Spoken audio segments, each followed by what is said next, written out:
রাধে রাধে বন্ধুরা, জয় গৌর জয় নিতাই। তোমাদের আনন্দময়ীমা লীলা কথা পাঠ করে শোনাচ্ছিলাম, তার পরবর্তী অংশ আবার পাঠ করছি, তোমরা শুনতে থাকো।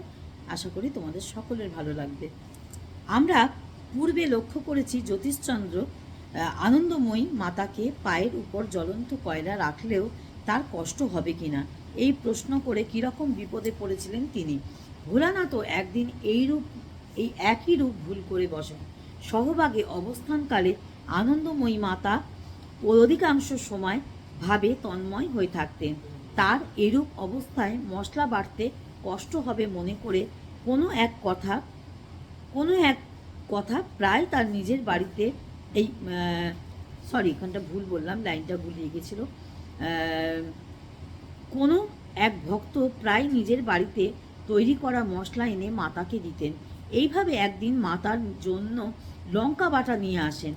সেই সময় বাবা ভোলানাথ ভক্তেরা তাকে এই নামেই ডাকতেন। সেখানেই উপস্থিত হলেন। হঠাৎ তিনি কথায় কথায় মাতাকে বললেন, আচ্ছা, তোমার তো কিছুতেই কষ্ট বোধ হয় না, লঙ্কা বাটা খেলেও কি তোমার কষ্ট হবে না? সঙ্গে সঙ্গে মাতা বললেন, বেশ তো, তোমার যখন মনে হয়েছে তখন খেয়েই দেখি না একটু কি হয়। কথা বলেই মাতা খানিকটা লঙ্কা বাটা তুলে নিয়ে খেতে লাগলেন। লোকে যেভাবে ছাতু মাতা খেয়ে থাকে ঠিক সেরকম তিনি তেমনভাবে সেই লঙ্কা বাটা অবলীলাক্রমে খেয়ে ফেললেন। কিন্তু তিনি একটু উ আহ করলেন না, কিংবা তার চোখেও কোনো প্রকার জল দেখা গেল না। বাবা ভোলানাথ এইসব দেখে নিজের চোখকে যেন বিশ্বাস করতে পারলেন না। কিন্তু বিস্ময়ের বিষয় যে এতে মাতার উপর কোনো প্রতিক্রিয়া হলো না, সেটা হলো বাবা ভোলানাথের উপর। এরপর থেকে তার যেমন জ্বর তেমনই পেট জ্বালা শুরু হলো। তখন আহার নিদ্রা ত্যাগ করে মাতা তার সেবা করতে লাগলেন। বড় বড় ডাক্তাররা এসেও তার কিছুই করতে পারলেন না। দিন দিন তার অবস্থা খারাপের দিকে গেল।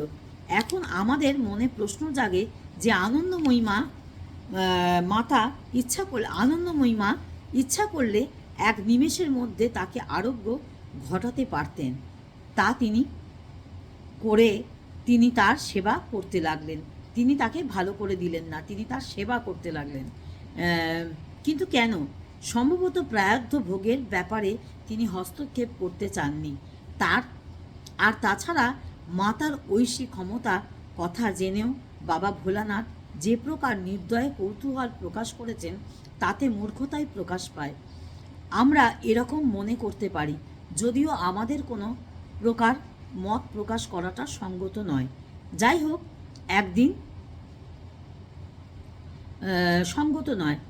হোক একদিন বাবা ভোলানাথ বিছানা থেকে উঠে বসলেন।